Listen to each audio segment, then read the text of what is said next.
सेवानिवृत्त परिवहन कर्मचारियों के लंबित वित्तीय भत्तों और चिकित्सा बिलों के भुगतान को लेकर असंतोष बढ़ता जा रहा है।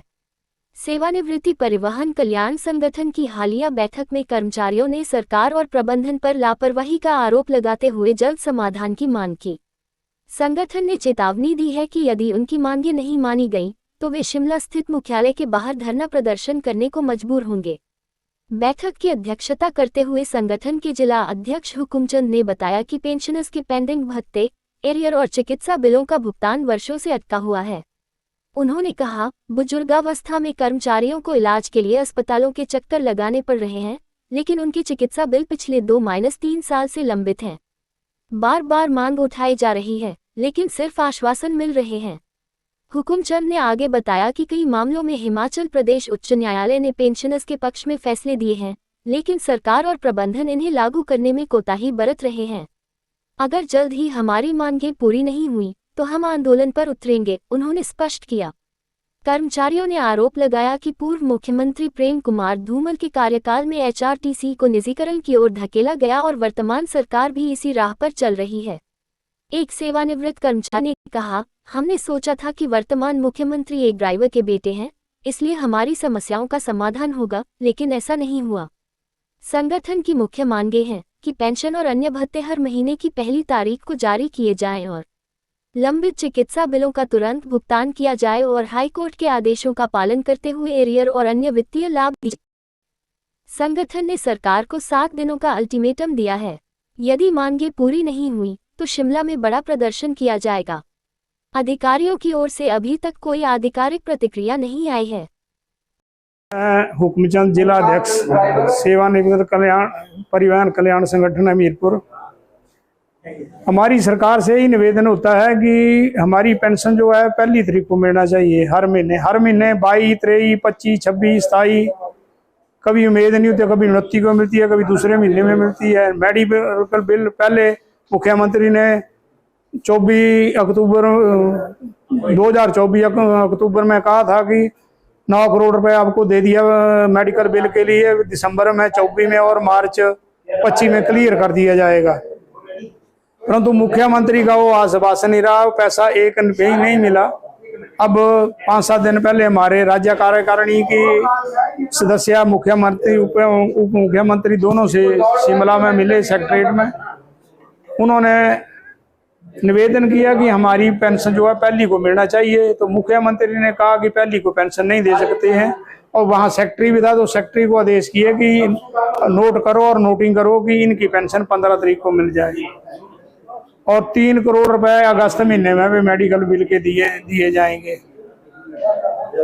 तो हम परेशान हो गए। इस उम्र में मैं भी एक हार्ट पेशेंट हूँ। हर महीने 3 महीने की दवाई आती है 10, 12, 15 हज़ार रुपए की। तो मेडिकल वहाँ तो मेडिकल स्टोर पे हमारा उधार नहीं होता। कैसे और भी कई सदस्य हैं जो कि पैसों की कमी के कारण इस दुनिया को छोड़ के चले गए। तो मैं मुख्यमंत्री के आपके माध्यम से याद दिलाना चाहता हूँ कि धूमल ने भी एचआरटीसी को बंद करने की कोशिश की थी, तो आप भी उसके नक्शे कदम पे चले हुए हैं। उसने 2100 बस से 1680 बस रखी थी और आपने 3180 बस जो मान स्वर्गीय जीएस बाली ने 1680 से 3180 बस की थी, अब उनको 1500 रखने का विचार कर रहा है। आए दिन कम से कम आज तो 1000 परमिट पब्लिश कर दिए जो एचआरटीसी के रूट है प्राइवेट अपने चहेतों को देने के लिए। तो हम उसका दुर्विरोध करते हैं कि ऐसा मत करो, इसको दायरे को बढ़ाओ। आप इसको बंद करने की कोशिश कर रहे हैं। तुम्हारा यही निवेदन होगा। हम इसके लिए सारे कर्मचारी, सेवानिवृत्त कर्मचारी तैयार हैं। हमें धरना प्रदर्शन जो करना करे, अमरण अनशन पे बैठना पड़े, हम शिमला मुख्यालय में बैठेंगे और इसका विरोध करेंगे कि हमारी पेंशन पहली को मिलना चाहिए। चाहे बस में प्रावधान करो, चाहे जैसे मर्जी करो, हमारी पेंशन पहली को मिलना चाहिए। और जो 24 से रिटायर हुए हैं उनको ना पेंशन लग रही है, ना उनको ग्रेस्टी, लीव इनकैशमेंट, कम्यूटेशन कुछ नहीं मिल रहा है। जिन्होंने कोर्ट केस किए उनको प्रेस किया जा रहा है कि आप कम्यूटेशन जोड़ो, लेकिन उनको ड्यूज फिर भी नहीं मिले, माड़ी मोटी पेंशन लगी हो। झूठा है सर, झूठ बोलते हैं। अभी पिछले महीने 5 तारीख को मीटिंग हुई, 6 को इंटरव्यू लगा था मुख्यमंत्री का इसका, तो मुकर गया। हमने कोई 5 लाख नौकरियों का वादा नहीं किया है।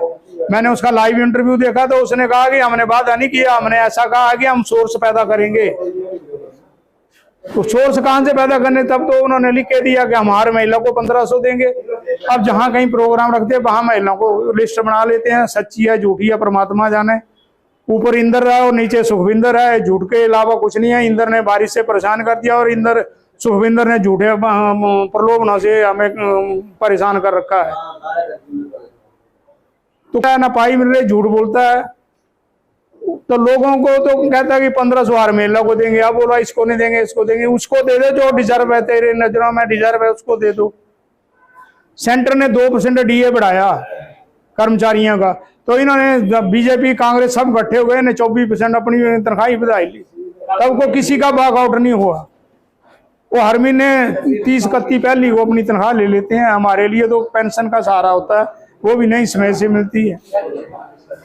बेचारे, हमारा भी कोई पता नहीं है। और सबसे बड़ा विरोध हम इस बात का करते हैं कि एक देरा में 80 साल का बुजुर्ग जिसका 1 लाख रुपए एरिया, देरा में एक निरीक्षक केर सिंह जी 75-80 साल उम्र है, उसकी 1,11,000 रुपए एरियर बना, उसकी 5 किस्तें कर दी गई। उसको एक किस्त 22,000 रुपए दे दी, एक बाकी 4 किस्तें 4 वर्षों में दे दी गई। क्या उसकी गारंटी लेता है मुख्यमंत्री की ये जीवित रहेगा 5 साल तक? उस पैसे का क्या करना जो जीते जी ने मिला, मरने के बाद मिलेगा। तो ऐसा नहीं है। हम निवेदन करते हैं जो 1 लाख 1.5 लाख रुपए मिल रहा है, किसी गरीब का मिल रहा है, हमारा भी मिलेगा। एक मुफ्त पैसा दिया जाए, किस्तों को वाला है, इसको बंद करो। और करोड़ों रुपए आप इंटरेस्ट दे रहे हैं कर्मचारियों को, चाहे सेवानिवृत्त हैं चाहे सेवारत हैं। सीधी उंगली से घी नहीं निकल रहा है। तो कोर्ट में हर हर ब्याज दे रहे हैं। अभी मेरा एक केस डिसाइड हुआ, उसमें 18% ब्याज लगा है। चलो इन्होंने इम्प्लीमेंट नहीं किया, हमने तो फिर न्यायालय में जाएंगे। लेकिन यहीं कुछ एक आदमी बैठे हैं जिनका 6% ब्याज के साथ ऑर्डर हुए थे, लेकिन उनके इम्प्लीमेंट नहीं हुए, तो अब 9% ब्याज के साथ उनको पैसा देना पड़ेगा कोर्ट से दोबारा। तो देना ही है। कई सरकारें अपने मसले हल करते हैं, मिल बैठ के गप्पे मारते हैं, बस लोगों का मन भटकाने के लिए बातें करते हैं, बाकी कुछ नहीं है। झूठ बोलता है। सबसे झूठा मुख्यमंत्री देखा पहली बार जिंदगी में। भाजपा में भी मुख्यमंत्री के लायक काबिल नहीं है जयराम भी। एक्चुअल जो हम जूझ रहे हैं वो सिर्फ जयराम की देनदारी है 80%। जयराम के टाइम में जो इसके थे, बलरामपुरी थे, चमनपुरी थे, वो सरकारी ओहदों में बैठे हुए थे। उन्होंने सारे कर्मचारियों को मिसगाइड किया। एक नगरोटा से टिकट की चाहत में था, दूसरा ज्वाला जी से टिकट की चाहत में था। उन्होंने कर्मचारियों को चुप रखा, बोलने नहीं दिया, न खुद इस बात का समाधान करवाया। 80% देनदारियां बीजेपी टाइम की है। ना बीजेपी खरी है हमारे लिए, ना ही कांग्रेस अच्छी है। कर्मचारियों के लिए दोनों सरकारें बेकार है। सब वक्त आएगा, जीते रहेंगे तो देखेंगे। इसका मुख्यमंत्री हम बड़े खुश हुए कि एक चालक का बेटा, हमारे साथ जो ड्राइवर था उसका बाप रसीला राम, उसका बेटा, हम खुश हुए कि ड्राइवर का बेटा मुख्यमंत्री बना है। हमारा दुख दर्द समझ, वो तो वक्त कोई भूल गया है।